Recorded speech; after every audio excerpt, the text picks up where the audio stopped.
Hello, angels and all. And day 23 of 365 podcast days.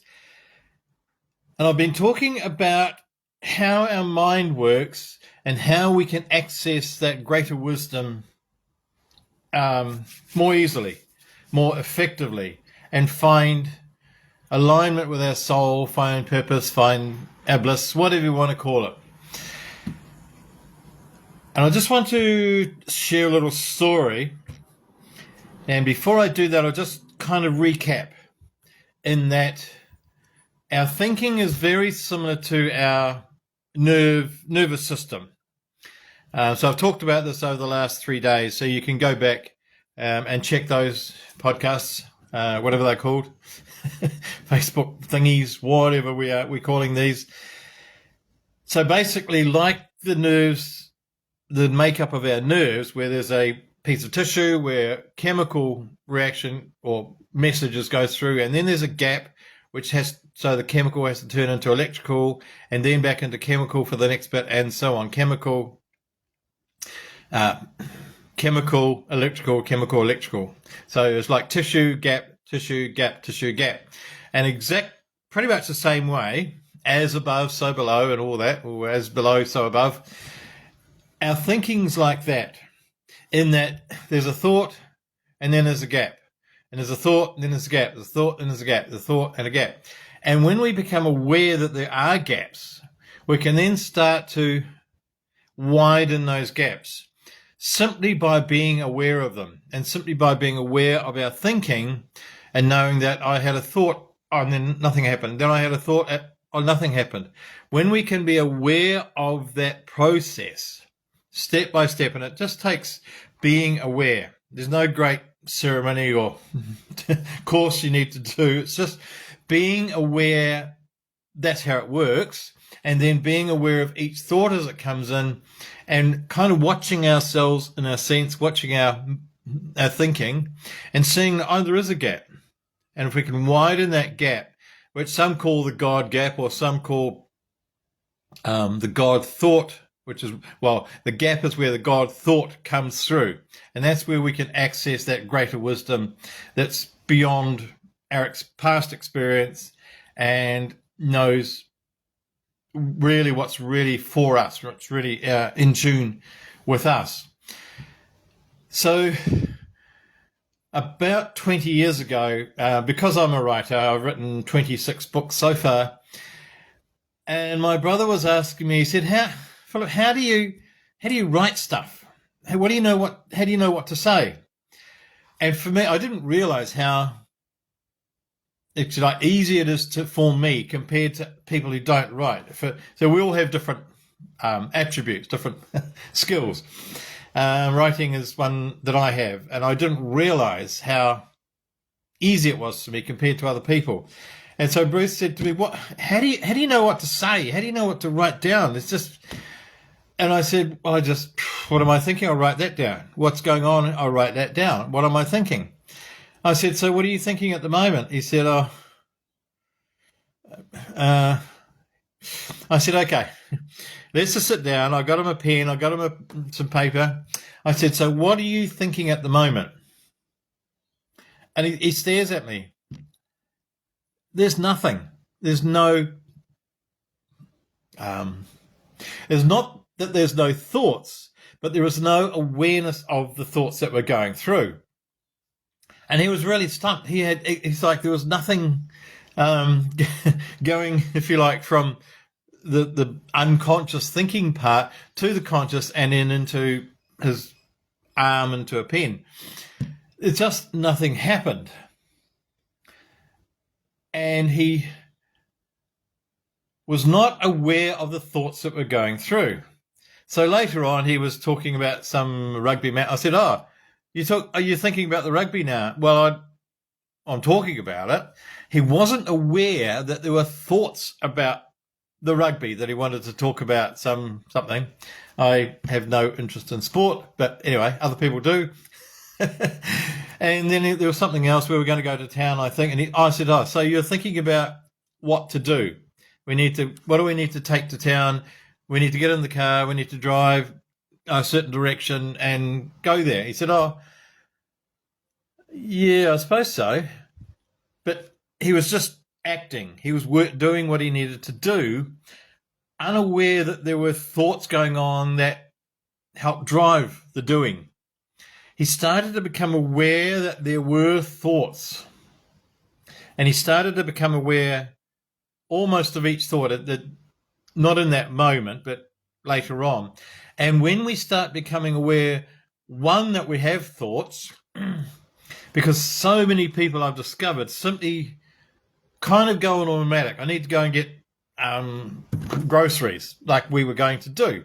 And so I need to get appropriately dressed. I need to put footwear on. I need to take my keys and my phone and my wallet and my on a grocery list. I need to put those in my pockets. I need to get the keys, lock the door when I go out and open the car door and get in the car and go, which route am I going? There's a lot of thinking that goes on, but a lot of people aren't aware even that the thoughts are happening. So a first step, in a sense, of becoming aware of our thoughts and then enabling ourselves to become aware of, if you like, the God thoughts, the thoughts between the thought, the non-thought between the thoughts, the God gap, or where the God thoughts come through. Just being aware that we have thoughts. Once we become aware of those, we don't have to monitor them, we don't have to change them, we don't have to just push them away or think different things. Just watch them going through. It's like, there's another one, there's another one, there's another one, there's another one. There they go, there's another one. Once we start becoming aware that there are thoughts, so before each action we're going, I need to do this and this and this and this, whatever. I'm going to make dinner, so I need to get this pot out, I need to get that pot out, I need to get these spices, I need to get this food out of the fridge, I need to get this out of the pantry. There's a lot of thoughts that go on, but a lot of people aren't aware that those thoughts are going on. And it's a very normal thing. We're so used to our thoughts, we've forgotten they're there, like white noise. We don't notice them. When we start to become aware that the thoughts are going on, we don't have to fix them or stop them or change them or anything. Just become aware of them, which is kind of a first step. And then when we start becoming aware of them, and this can take days, it could take months, whatever. It does take diligence, persistence, same with the idea. As A Course in Miracles says, this is very simple, but it's very difficult.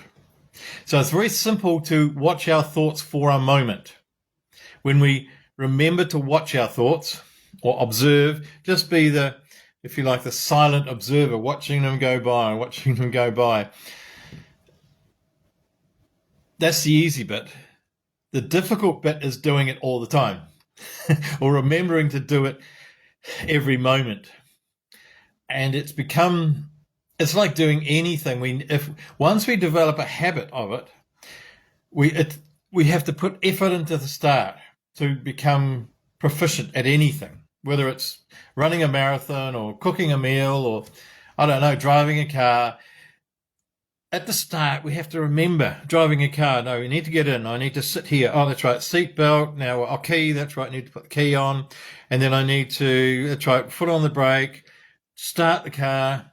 I need to check the rear vision mirrors. So we have to be diligent and we have to remember to do that. And it's quite mindful. We have to be fully mindful of when we get into a car and drive off. It's not, but after a while, we don't even think about, oh, that's right, I'm putting it into drive and I'm pulling out and I'm indicating and I'm looking in the mirrors without even knowing I'm looking in the mirrors. And it's the same with everything. We become used to doing these things. So this is what happens when we start observing our thoughts. It takes effort. It takes presence of mind to be there. Good morning, Joy. Nice to see you again. And it's simply observing and observing and observing and observing and observing and observing. And that's the hard bit. That's the difficult bit. The easy bit is when we do remember, we can just sit on a log and stare at the world out there and be present. And then we're going to get busy and we forget. So we're going to come back to that. And once we become more aware of the thoughts that are going through, after a while, we can find us without effort, without sort of trying to do this thing. The awareness grows into it morphs, if you like, almost organically, naturally into a way of being able to monitor our thoughts. And we don't have to change what we're thinking. We don't have to stop thinking. Well, we can't stop thinking. If we stop thinking, we stop existing. Humans do not exist without thought. That's who we are. We don't have to change anything, but we can start monitoring the gaps between the thoughts. So I'm aware that I'm looking at this red vase over here. I can then stop. I'm aware I'm looking at that book over there. I'm now aware I'm looking at the camera. I'm aware of what I'm saying in this moment.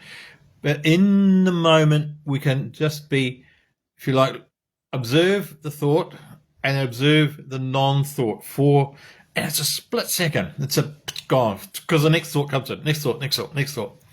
As we become aware of these thoughts, we find ourselves being able to sort of separate the thoughts and have larger gaps between them.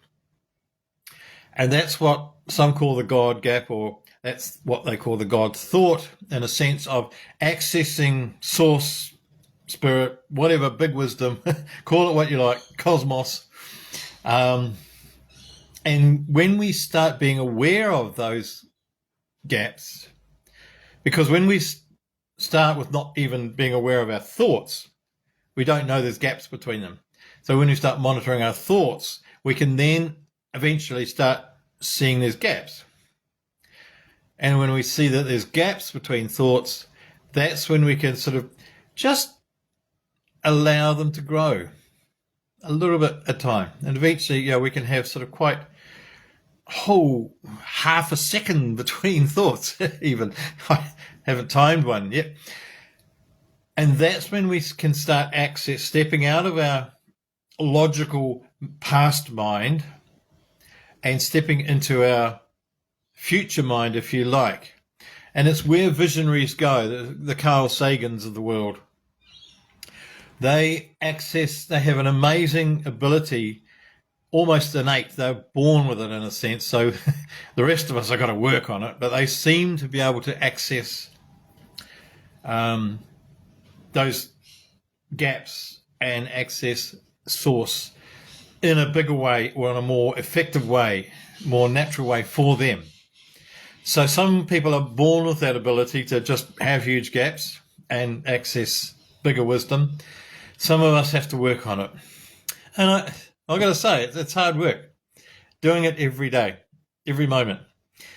But after a while, it becomes second nature, like driving your car, like making a cake. We just know what to do. We're just doing it. And as the gaps widen, then our intuition takes a much bigger part of our thinking, or non-thinking, should I say. And we find ourselves those little impulses to do things that don't seem all that logical, but if we follow those, and the more we follow them, the more we want to follow them. So the more we do it, the more we want to. It's, hard work at the start, but it becomes easier and easier and easier. And so when this thing stops getting in the way of my off button, there we go, I will leave you with a wonderful day of God thoughts and just thoughts, watching the thoughts that go through and just seeing what new thoughts come in that you thought, I could never have thought of that by myself. So I wish you lots of God thoughts and lots of peace.